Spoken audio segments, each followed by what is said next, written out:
산림에 둘러싸인 외진 하천 부지에서 불에 타담한 두 구의 시신이 발견됐습니다.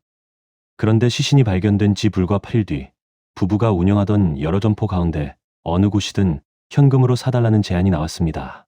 사건의 전모도 드러나기 전에 점포 매각을 서두르는 듯한 움직임이 나타난 겁니다.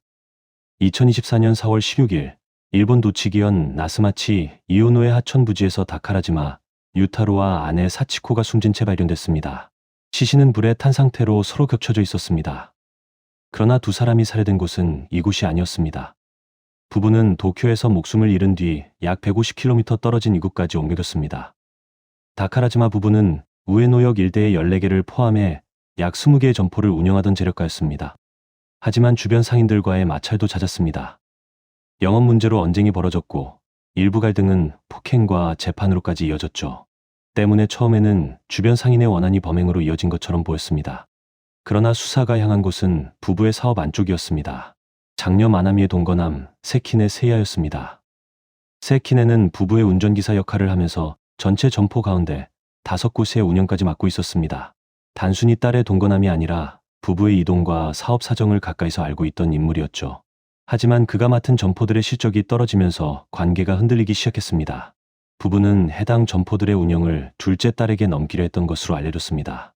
특히 아내 사치코는 세키네를 탐탁지 않게 여겼고 점포 운영과 수익을 둘러싼 갈등도 커지고 있었습니다. 세키네는 자신이 쥐고 있던 사업 권한을 잃을 수 있는 상황이었습니다. 검찰은 장녀 마나미와 세키네가 부부의 경영 방침에 불만을 품었고 이 갈등이 살해 계획의 배경이 됐다고 봤습니다. 다만 실제 청부 지시를 전달한 핵심 인물로 지목된 사람은 세키네였습니다. 하지만 그는 직접 범행에 나서지 않았습니다. 세키네는 사사키 히카루에게 부부를 처리할 사람을 구하도록 했습니다. 처음에는 이미 숨진 부부의 시신을 처리하는 의뢰였던 것으로 전해졌습니다. 그러나 의뢰에는 곧 부부를 직접 살해하는 일까지 포함됐습니다. 보수도 1,500만 엔으로 올라갔습니다. 사사키는 이 의뢰를 히라야마 료켄에게 다시 넘겼습니다. 히라야마는 실제 범행을 맡길 두 사람을 끌어들였습니다. 한 명은 일본에서 아역 배우로 활동했던 와카야마 키아토였습니다. 다른 한 명은 한국 국적을 가지고 일본에서 성장한 관광객이었습니다. 부부와 직접적인 원한도 없던 두 사람이 여러 단계의 청부를 거쳐 시행역이 된 겁니다. 범행 장소는 도쿄 시나가와구의 빈집이었습니다.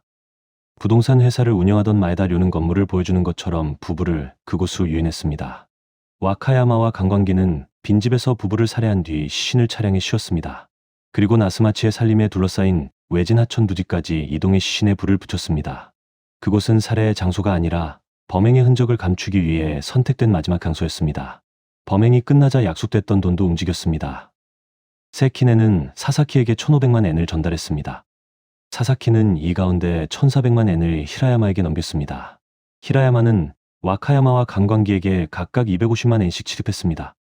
1,500만 엔으로 시작된 의뢰가 여러 사람의 손을 거치면서 실제 시행역들에게 전달된 돈은 모두 500만 엔이었습니다. 나머지 돈이 누구에게 돌아갔는지를 두고는 주장이 엇갈렸습니다. 사사키는 자신이 범행 보수를 챙기지 않았다고 주장했습니다. 하지만 최근 재판 보도에서는 그가 알려진 것보다 더 큰 금전적 이익을 기대했을 가능성도 제기됐습니다. 정확한 최종 금액은 확정되지 않았습니다. 그리고 범행은 부부의 죽음으로 끝나지 않았습니다. 시신이 발견된 지 8일 뒤 부부의 회사와 거래하던 한 인물이 다른 점포 경영대를 찾아갔습니다. 그는 부부가 운영하던 여러 점포 가운데 어느 곳이든 현금으로 사달라고 제안했습니다. 부부가 사라진 직후 점포 매각을 서두르는 듯한 움직임이 나타난 겁니다. 다만 세키네가 직접 매각을 지시했는지는 확인되지 않았습니다. 약 20개 점포 전체를 처분하려 했다는 보도도 나왔지만 실제 매각 계획의 범위 역시 확정되지 않았습니다. 경찰은 누가 매각 중개를 요청했고 이 움직임이 범행 목적과 연결돼 있었는지를 추적했습니다. 하지만 관련자들은 계획을 마치기 전에 차례로 수사망에 들어왔습니다. 히라야마가 경찰에 출두했고 와카야마와 관광기도 붙잡혔습니다.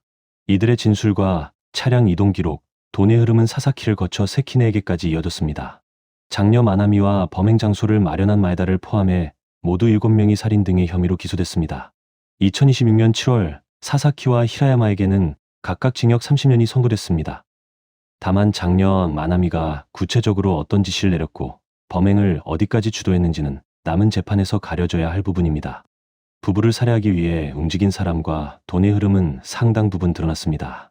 그러나 사건 직후 점포 매각을 요청한 사람이 누구였고 그 움직임이 범행 계획과 어디까지 연결돼 있었는지는 아직 명확히 확인되지 않았습니다.